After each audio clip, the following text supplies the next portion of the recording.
संतोष देशमुख नावाचा एक सरपंच दिवसा ढवळ्या त्याचा खून करण्यात आला अध्यक्ष म्हणून, आणि अजूनपर्यंत त्याच्या मागचा जो मास्टर माइंड आहे तो सापडलेला नाही अध्यक्ष म्हणून। वारंवार एक सदस्य म्हणून ह्याच्या तक्रारी मी करतोय, त्याचं नाव वाल्मिक कराड आहे अध्यक्ष महोदय, की अशा ज्या क्रिमिनल माणसं आहेत, एक आमदार म्हणून आपल्याला एक बॉडीगार्ड भेटतो आणि एक क्रिमिनल माणसाला दोन दोन बॉडीगार्ड कशी काय भेटतात,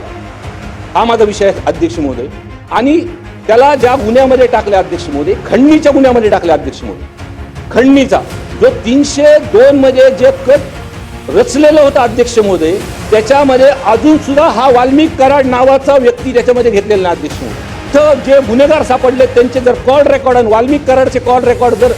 सापडले अध्यक्ष महोदय, CDR जर सापडले, तर पूर्णपणे जो काही खून झाला अध्यक्ष महोदय तो आपल्या समोर येईल। माझी विनंती आहे मुख्यमंत्री साहेबांना की आपण चॅलेंज म्हणून गडचिरोली जसं घेतात तसं चॅलेंज म्हणून आमचा बीड जिल्हा घ्या, आणि हा जो गुन्हेगारीचा पॅटर्न आमच्या जिल्ह्यामध्ये वाढत आहे अध्यक्ष महोदय, ह्याच्यावरती आळा काढा। आणि अध्यक्ष महोदय, जनतेमध्ये जिल्ह्यामध्ये एवढा रोष आहे अध्यक्ष महोदय की जर हे अधिवेशन संपुष्ट जर या वाल्मिक कराडला जर अटक झाली नाही तर भव्य दिव्य आंदोलन आणि मोर्चा हा बीड जिल्ह्यामध्ये निघणार अध्यक्ष महोदय।